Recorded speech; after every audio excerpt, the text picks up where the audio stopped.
ओम श्री गणेशाय नमः। आपके अपने चैनल सनातन दर्शन में सभी प्रिय दर्शकों का हार्दिक अभिनंदन, स्वागत। ज्योतिष की श्रृंखला में आज सूर्य के विविध भावों का फल का वर्णन करने का प्रयास करते हैं। आशा है आपको ये पसंद आएगा और थोड़ा सा आपको ज्योतिष के बारे में भी रुचि बढ़ेगी और विश्वास होगा कि ज्योतिष कितना चमत्कारिक और सटीक हमारे जीवन में मार्गदर्शन कर सकता है। तो लग्न में सूर्य होने से आदमी का माथा चौड़ा होता है।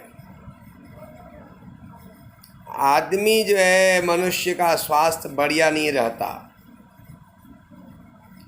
उसे अपने पत्नी और संतान की चिंता बहुत रहेगी,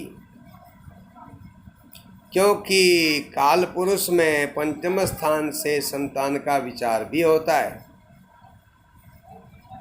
सूर्य का स्वभाव बहुत तेज है, वह क्रूर है, तेजस्वी है, पित्त प्रकृति का है। इसलिए लग्न में होने से स्वास्थ्य को बिगाड़ता है, संतान और पत्नी की चिंता भी बढ़ाता है। शरीर में वात और पित्त के रोग भी पैदा करता है, क्योंकि सूर्य पित्त का कारक है और हड्डियों का भी देखरेख सूर्य की वजह से ही होती है। सूर्य की स्थिति से हम हड्डियों के बारे में जानकारी रखते हैं। तो लग्न में सूर्य होने से ये फल होगा और थोड़ी आँखों की समस्या भी आ सकती है। यहाँ तक कि मेष में सूर्य उच्च का होता है और सिंह राशि में स्वराशि का होता है, मूल त्रिकोण का होता है, तब भी नेत्र कष्ट की संभावना काफ़ी रहेगी। दूसरे भाव में सूर्य के होने से, अब आइए दूसरे भाव की चर्चा कर रहे हैं। मनुष्य भाग्यवान तो होता है और कुटुंब के लोगों के साथ वह विवाद करता है, तर्क करता है, बहस करता है और उसकी प्लानिंग बढ़िया होती है। वह योजना बनाने में होशियार होता है, लेकिन अंत में बहुत लाभ उसको नहीं मिलता। तो कहने का अभिप्राय यह है, सूर्य दूसरे भाव में होने से आदमी स्वयं के लिए सही निर्णय नहीं कर पाता। अभी हम केवल भाव का फल बता रहे हैं, किसी भी राशि में हो दूसरे भाव में, संक्षेप में बता रहे हैं। तीसरे भाव में अगर सूर्य हो, आदमी पुरुषार्थवान होता है, उसमें काफ़ी हिम्मत होती है, लेकिन अपने छोटे भाई के लिए वो कष्टप्रद योग बनाता है और वह कान की परेशानियां पैदा करता है। चौथे भाव का सूर्य सुख सुविधाएं तो देता है, लेकिन सुख सुविधाओं का लाभ नहीं होने देता।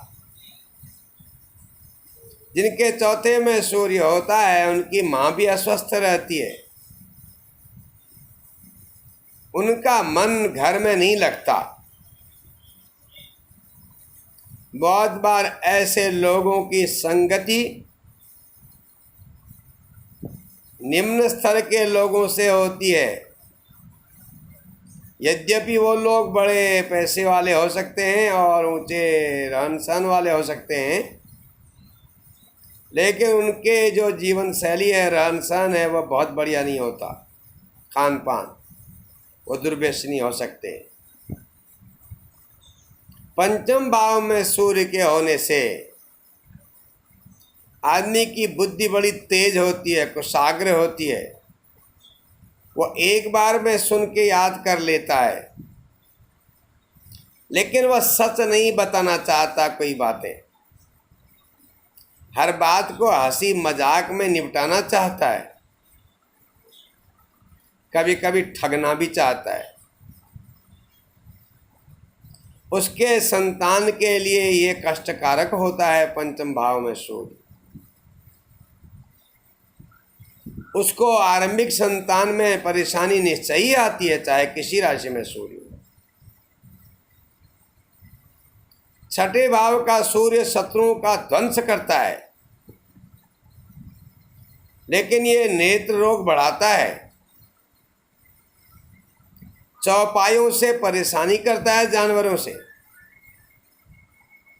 ऐसे लोगों को ननिहाल के प्रति ज़्यादा लगाव नहीं रहता, या मामाओं से बहुत लाभ नहीं मिलता।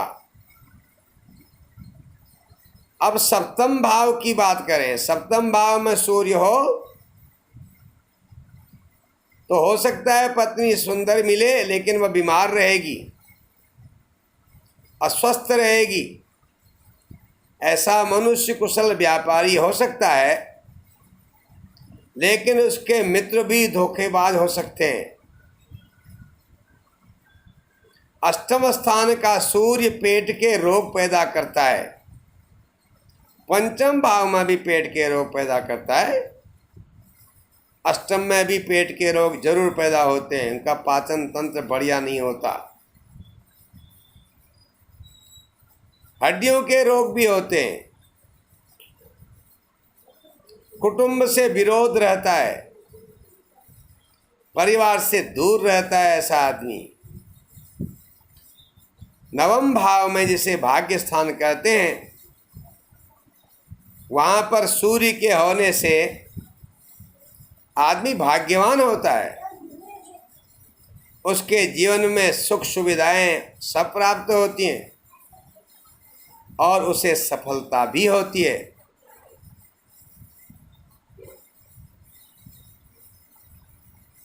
दसम स्थान का सूर्य ऐसा मनुष्य प्रभावशाली होता है,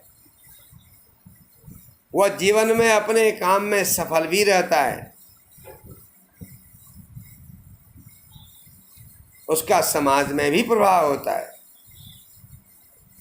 11वें भाव में सूर्य का फल बड़ा उत्तम है। 11वें भाव में सूर्य हो तो खूब सुख सुविधाएं होती हैं, धनागम होता है, अच्छे वाहन का योग होता है, संपत्ति का योग होता है, अनेकों यात्राओं का योग होता है, दूरस्थ यात्राएं भी होती हैं, दूर देश की यात्राएं भी होती हैं। 12वें स्थान पर सूर्य हो तो ऐसे लोगों के दुश्मन पैदा हो जाते हैं। कमर दर्द रहता है, नींद की परेशानी रहती है, आँखों की परेशानी रहती है, धन का अपव्यय होता है, गलत काम में भी धन खर्च हो जाता है, किसी को कर्ज देने पर वह लौट कर नहीं आता। ये संक्षेप में सूर्य का भावफल, द्वादश भावफल आपने सुना। इतने में सारी बात पूरी नहीं होती, इसके अलावा और बहुत सारी बातें हैं। ये एक आरंभिक बात है फलादेश की। आने वाले दिनों में इसमें और चर्चा होगी। आशा है आपको ये अच्छा लगेगा। आप अपनी कुंडली में कुंडली खोल करके पहले भाव से देखें और सूर्य आपके कहाँ बैठा हुआ है। लेकिन इतने से अंतिम निर्णय में मत जावें कि ये बिल्कुल खराबी हो गया है, क्योंकि और ग्रहों का फल भी उसके साथ होगा। अभी तो सूर्य की बात हो रही है। आप सभी को अनेकों शुभकामनाओं के साथ हर हर महादेव।